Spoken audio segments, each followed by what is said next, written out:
Oh man, good morning. Good morning. Start off with the waterfall. Imagine the waterfalls cleansing and recuperating. Breathe deeply and relax completely. Having a little giggle to myself this morning. Hope you're well on this fine Wednesday. Morning Cairn, how you doing? I'll keep it on the waterfall for a wee second for you, mate. There we go, before I start my rambles of blabbling. Look at that. Isn't that gorgeous? Temperature's a little bit cool up here this morning. Morning Cairn. Let you go and get to work, mate. I'm a bit earlier this morning too, because I've got so much to do today. I'm bursting. Look at that. You're going to have to bring the grandkids up here, Cairn, once we're out of lockdown. Stunning, isn't it? Absolutely gorgeous. Right. Not going to act like I've got 100 viewers or anything like that, because there's nobody on yet, just you, Cairn. So if you hang up, I'll be all alone. Right. Oh, where are we at? Part 3. So follow the 12. Working with clients, I predominantly like to do it over 12 weeks.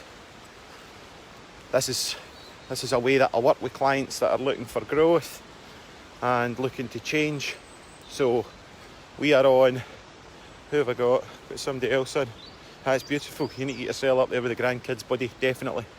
Now, so there's not many people on, but hey, I need to get up the road because I'm working today and I have got a list as long as my arm to get through, so I need to get all that stuff done because I'm getting pressured. I'm getting held accountable for not getting it done. Right, so step 3, part 3, refusal of the call. Okay, so step 1, looking at our ordinary life, looking how ordinary and mundane it's became. Step 2, the call to adventure. Step 3, it's the refusal of the call. So we are all adventurers at heart. Remember our essence as a child. Remember how we would go out into the forest and into the woods and everything would seem so big, and we'd climb trees. Everybody did that. We'd play in rivers and streams. You know, the forests on our back door in our estates that we were brought up in was like Jurassic Park to a young developing child. And that adventurous spirit, the adventurer within us, we became safe, predictable and surviving. So if you're on this journey, this isn't just a bedtime story. This is for people that are starting to take their development pretty seriously, because they've got to a point, and when I mean seriously, I mean that they know that they're dying inside. They know that they're not happy. So this is really reaching out to people that are starting to dig deep and starting to look for answers inside themselves. So yesterday we were talking about that voice inside our head that has ideas that we sit on and then see somebody else doing them. They're the things that we'd really, really like to do, but the fear that's within us is holding us back from doing them, but we know it's there. But we've took a step into the therapy room, into the coaching counselling room. We want to work on it. So that's our recognising our call for adventure, changing, doing something different. So I believe at heart we're all adventurers. We've all got an archetype of an adventurer inside us. And that adventurous spirit needs to be honed. It needs to be crafted. It needs to be germinated. So the refusal of the call. So this is where in Star Wars, where Luke Skywalker was with. He's met Obi-Wan Kenobi now, and they're making plans to fly off into a distant galaxy to rescue Princess Leia. And Obi-Wan is asking him, and Luke Skywalker went, I can't possibly go. I've got work tomorrow, right? But that, when we set off on the journey of adventure, it generally leads to the same outcome. For a lot of people, it's a spiritual outcome. And for some, it's just gaining wisdom and knowledge. And the more wisdom and knowledge you gain, the more your consciousness expands. The more consciousness expands, it could be classified as more spiritual. So, call to adventure was yesterday, refusal of the call. What normally stops the refusal of an adult's call is, oh, I've got work on Monday morning. I'm going to share a story with you about that. Marty Woodkey, that was on chatting to me live, he was one of my first, second people that came on. Now, I met Marty in about 2007. A philanthropist in London had invited therapists from around the world to come to a talk, and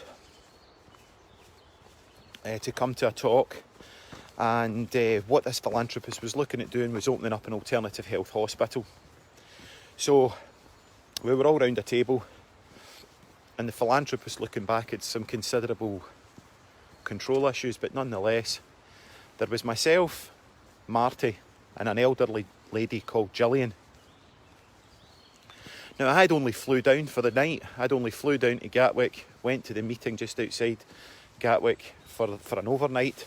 Therefore, I had absolutely no clean clothes. I had nothing. And, I had stuff on. And the philanthropist said, what I want you to do, because Gillian has this trust, which you can look up online. It's called the Dandelion Trust, with these extraordinary properties, right? But I never knew anything about Gillian. I never knew anything about the properties that she owned. I never knew Marty. I never knew Gillian. And the philanthropist guy said, let's get you three. Ross, you go, let's see if that property's suitable that Gillian's talking about giving over to use for training for the clients, training for the therapists, that Marty would be doing training in a modality called neurofeedback. And I went, I can't possibly go. I don't have any clothes. I've got stuff to do. So I refused the call to adventure. Then I gave it a little bit of thought, took a risk and accepted it.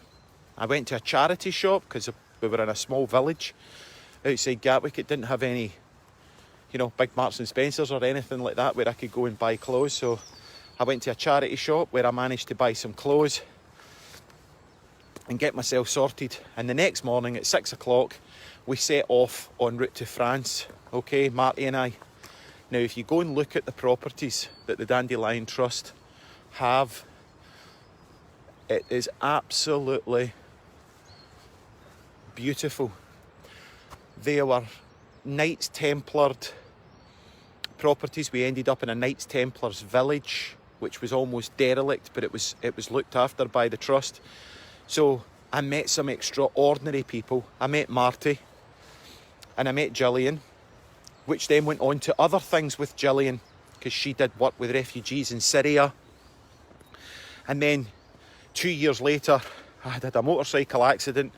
My speech was damaged. I had a traumatic brain injury. I had a bisymmetrical brain injury after the motorcycle accident. And of course I knew Marty, and I asked him for some advice, and he just said, Ross, just get on a plane and come over and I'll do neurofeedback and we'll get you back to health. So when we accept the call to adventure, the possibilities are much, much further reaching than at that moment we would ever know. Here we are, 12, 13 years later. Marty and I still talk. Marty came on and did a live. Marty shared his wisdom with you, even his presence. People that have come back and said, that guy was just so relaxed.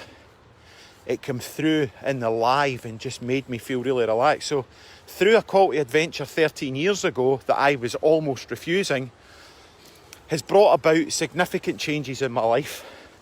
So The refusal of the call, I would say on the 12 steps that I work with, the 12-step modality that I work with, which is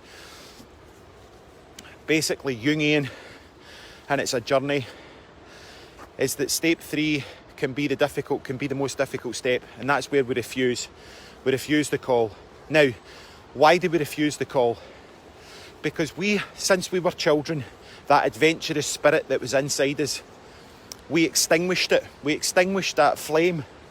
Why did we extinguish that flame? Because of heartbreak, because of broken dreams, because life never turned out the way that we wanted it to be, because of trauma, because of divorce, because of whatever, because of unhappiness. Now, when you are accepting the call to adventure that was yesterday, for me, that's quite spiritual, and I see that as that's the angel of life, the elixir of life, the angel of life chapping at your door and wanting to take you on this marvellous journey where you feel alive, right? Now, if you refuse that call, as I have done many times for many years, refused the call to adventure, refused to hear the angel of life chapping at my door, if you refuse it for long enough, this is in my experience what happened to me. That angel of life flicks her altered ego and becomes the angel of death. And that angel of death will rule upon the throne of your soul and inhibit you from doing everything. And at that point, your call to adventure, your adventurous spirit has almost been blown out. And we become a pretender, we become an actor. We just become a body walking about, doing the same thing over and over again. And then it's SPS. We go into survival, predictability, and safety. Survival, predictability, and safety. Because we want things as a pretender to be predictable. Now, what happens when you take the call to adventure, which could be going for coaching, whatever, getting a personal trainer, getting up and just changing the dynamics, getting into the adventure, what happens is the pretender knows that it's going to die, and the pretender doesn't want to die. So the pretender puts up a fight because the angel of death wants to rule in the throne over your soul and have complete and utter control over you. Whereas when you're in flow and you're facing your calls to adventure, whatever they may be, and you know, the minute, I couldn't leave my job, my wife wouldn't let me do that, my husband wouldn't let me do that. And we all know a pretender. A pretender is a man that's just a shell. It's a woman that's been downtrodden and has lost her voice. A pretender is a boy in a man's body that wants to blame the world for all the wrong that's happened in his life. Faye Taylor, morning Ross, just getting ready to go to work. Super duper. Right, morning Ann Crothers, morning Liz Sloan, morning everybody. Right, so a pretender, everybody knows a pretender. So a pretender is somebody that complains, a boy in a man's body. That was me for a long time, if I was being honest. I kind of took that role on. I was a boy in a man's body. People that are unable to receive criticism. These are pretenders. Because why? Because the criticism is attacking that personality. The personality that we're placed upon ourselves in order to keep us safe. So, refusing the call to adventure, refusing that call to adventure kills our spirit. However, I'm not going to get political, but you could look at that politically from extreme left and extreme right. They offer you safety, predictability, but they also don't really want you to think. They want you to just do, you know. So the call to adventure and the adventurer's spirit, generally at this stage, this is the hardest stage, right? Because the pretender doesn't want you to do it, because when you do it, the pretender will die. The pretender starts to put up a fight, and the external world will start to throw up obstacles. As I said to you, I was thinking about this morning. I actually put a wee bit of thought into this talk before I did it this morning.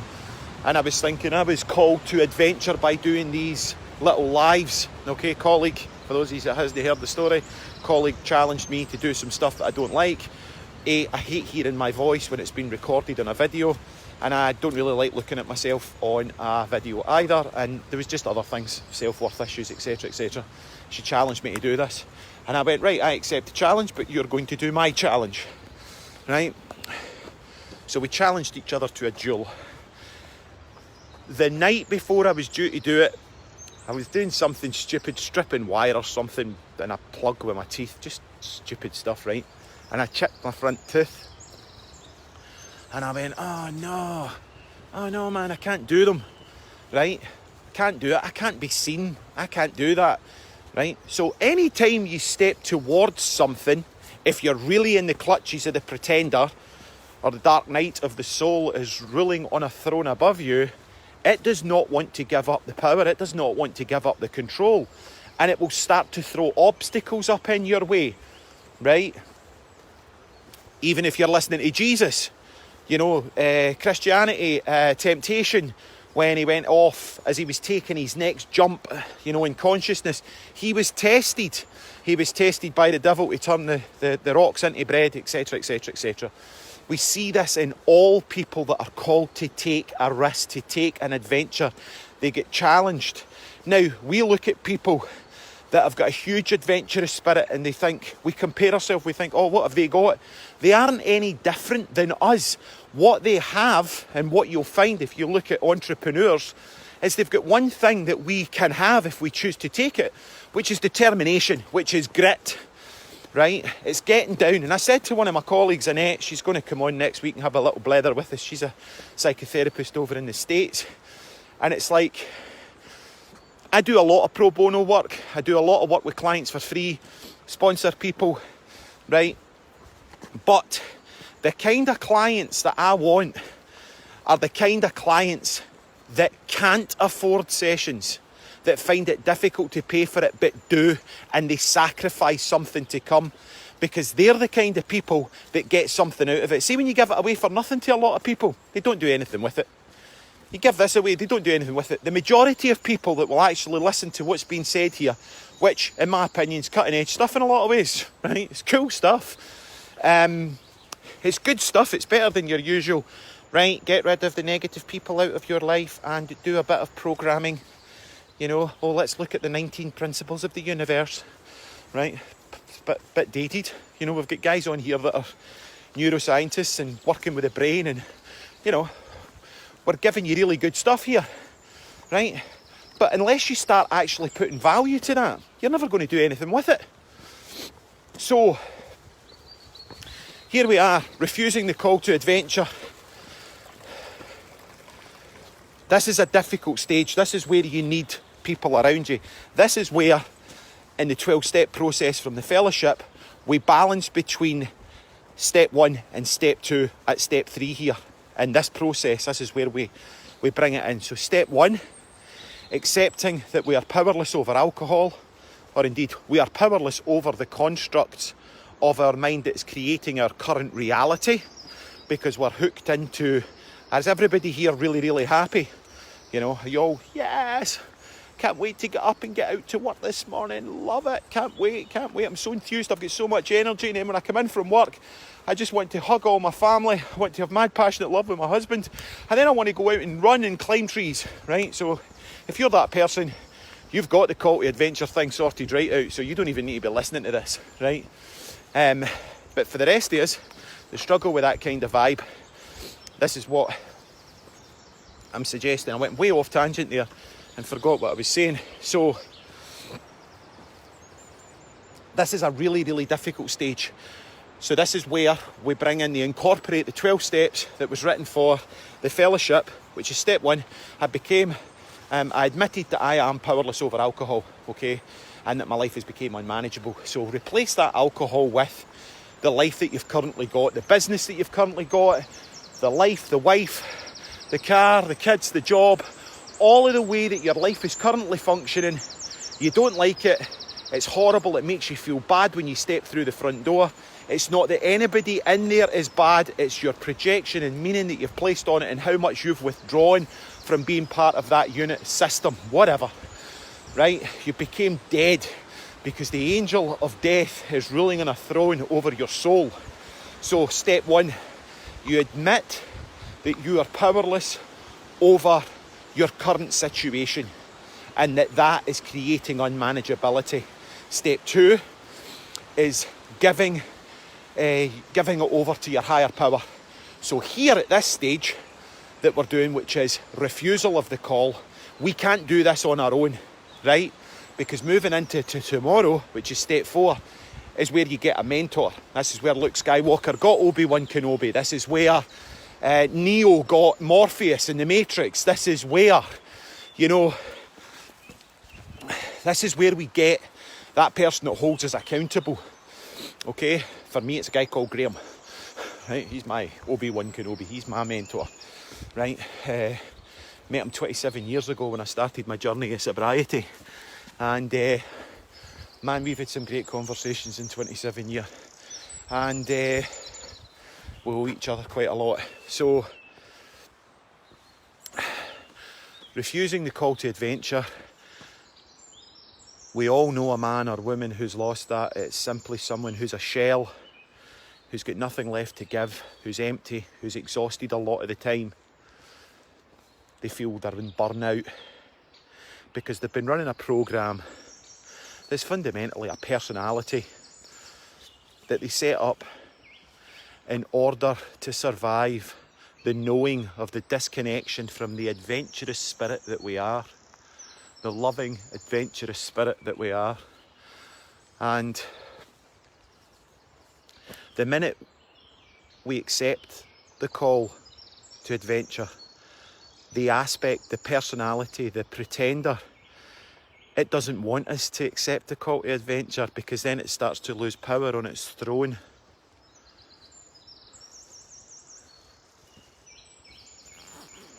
Right? So that personality has had charge of your life for a long, long time. When was the last time you climbed a tree, made a sword out of old fence wood and went out playing with your pals? The risks, the calculated risks.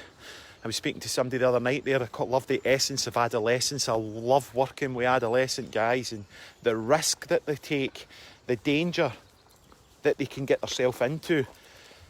But that's because it's misguided. And so many people, when they walk through the schools, I do a lot of work in schools, when you walk through the school corridors and you've got all these adolescents giggling and laughing, you listen to colleagues and they're like that, it really annoys them. It really annoys them because they've locked that part of their self away, and that frequency of laughter is chapping at the door in their own adolescence, and they're terrified to let it out.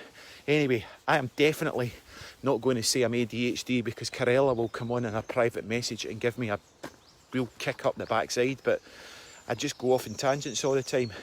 Keeping it focused on the path. 1, ordinary life, boring. You sick of it? Okay, I'm sick of it. I'm taking a call to adventure.